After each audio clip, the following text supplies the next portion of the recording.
Hello everyone. কিছুদিন আগে গেছিলাম বীরনগরে চণ্ডীতলায় পুজো দিতে। চণ্ডীতলা যাওয়ার পথে এই বাড়িটা পড়ে। বাড়িটা আমার জানি না কেন খুব ভালো লাগে দেখতে। বাড়িটার নিচ দিয়েই চলে গেছে রাস্তা, ঠিক বাড়িটার মাঝখান দিয়ে। সেখান থেকে আমরা চলে আসলাম, এবার চণ্ডীতলার দিকে এগোচ্ছি। ম্যাক্সিমাম মানুষজন ভোরবেলায় যায় পুজোটা দিতে। আমরাও অনেক আগে ভোরবেলাতেই যেতাম, কিন্তু বেশ কয়েক বছর ধরে আমরা একটু বেলা করে যাচ্ছি। একটু বেলার দিকে যাওয়াতে আমরা ভিড়টা কিন্তু অনেকটাই কম পেতাম এত বছর পর্যন্ত।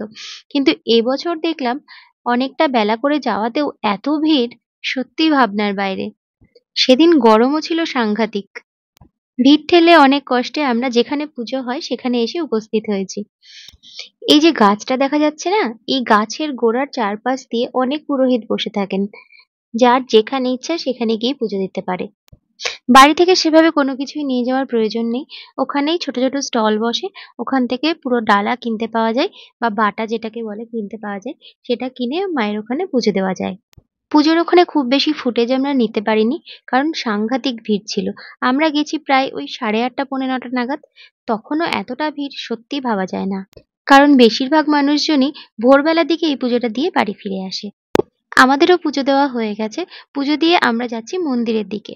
মন্দিরের দিকে যেতে গিয়ে এইখানে একটা ছোট্ট পার্ক দেখলাম। এখানে মহাদেবের একটা ছোট্ট মন্দিরও ছিল। এখানে এই পার্কটা দেখে খুবই ভালো লাগলো। ছোট্ট একটা পার্ক, অথচ কি সুন্দর। এখানে বিভিন্ন রকম কার্টুন ক্যারেক্টার্স গুলো রয়েছে। সবগুলোকে আমি চিনি না। এখানে মিকি মাউস দেখতে পাচ্ছি, ডোনাল্ড ডাক দেখতে পাচ্ছি। আমারই দেখে এত ভালো লাগছে জায়গাটা। বাচ্চাদের তো আরোই বেশি ভালো লাগবে। এই পার্কটা থেকে সামান্য একটু এগিয়েই মহিষমর্দিনী মায়ের মন্দির। জানি না মায়ের মন্দিরের নামটা আমি ভুল বললাম কিনা। যারা জানো তারা একটুখানি আমাকে সঠিক করে দিও। ঠাকুর দালানে ওঠার আগেই মায়ের মুখটা যেন একেবারে ঝলমলিয়ে উঠেছে। বাইরে থেকেই মাকে দেখা যাচ্ছিল। কেমন যেন মনে হচ্ছিল অন্ধকারের মাঝে এক রাশ আলো। অপূর্ব লাগছিল। তোমাদেরকে ঠাকুর দালানটা একটু দেখিয়ে দিই।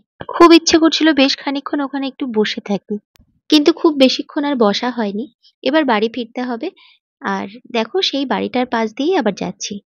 পাশ দিয়ে বলবো না, বাড়িটার নিচ দিয়েই আবার যাচ্ছি। মেলায় বেশ কিছু কেনাকাটাও আমরা করেছিলাম, সেটা আর তোমাদের সঙ্গে শেয়ার করছি না। আজকের মতো এটুকুই।